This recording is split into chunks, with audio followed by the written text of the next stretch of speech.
எப்போதும் போல் இட்லி, தோசை, சப்பாத்தி, இடியாப்பம் இதே மாதிரி தானா, கொஞ்சம் மாற்றி ஏதாவது செய்யலாமே அப்படின்னு சொல்லி நம்ம ஹீரோ கேட்டதும் வீட்டில் இருந்த தானியங்கள் எல்லாத்தையுமே ஊற போட்டு அடை தோசை ரெடி பண்ணலான்னு சொல்லி தாங்க ரெடி பண்ணிட்டேன்.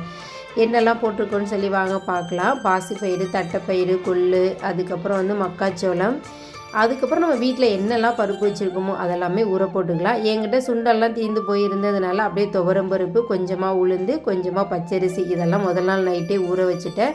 காலைல சன்விக்கு பீட்ரூட் ரைஸ் பண்ணி ஸ்கூலுக்கு அனுப்பி விட்டுட்டு அதுக்கப்புறம் தான் இந்த அடை தோசை செய்கிற வேலையை நான் ஆரம்பித்தேன். அவருக்கு டியூட்டிக்கு 9:30 அப்படிங்கிறதுனால வேலை கொஞ்சம் அவசரமாக போன மாதிரி தான் இருந்துச்சு. அலசின பருப்பெல்லாம் மிக்சியில் 2 சிட்டாக போட்டுக்கலான்னு சொல்லி போட்டுட்டு அது கூட 2 காஞ்ச மிளகாய், ஜீரகம், மஞ்சத்தூள், இஞ்சி, கல்லுப்பு இதெல்லாம் சேர்த்து கொஞ்சமாக தண்ணி விட்டு நைஸாக அரைச்சி எடுத்துக்கணும். ஆனால் பார்த்திங்கன்னா இந்த மக்காச்சோளம் அவ்வளோக்கா நைஸாக அரைப்படல, கொஞ்சம் குறகுறப்பாக இருந்துச்சு. அரைச்சதெல்லாம் ஒரு பேசினில் சேர்த்துக்கிட்டு கூடவே பெருங்காயத்தூள், அதுக்கப்புறம் பெரிய வெங்காயம் சின்னதாக கட் பண்ணுது அது கூட சேர்த்து ஒரு கைப்பிடி தேங்காய் துருவலும் இதையும் சேர்த்து நல்லா மிக்ஸ் பண்ணி விட்டுக்கிட்டேன்.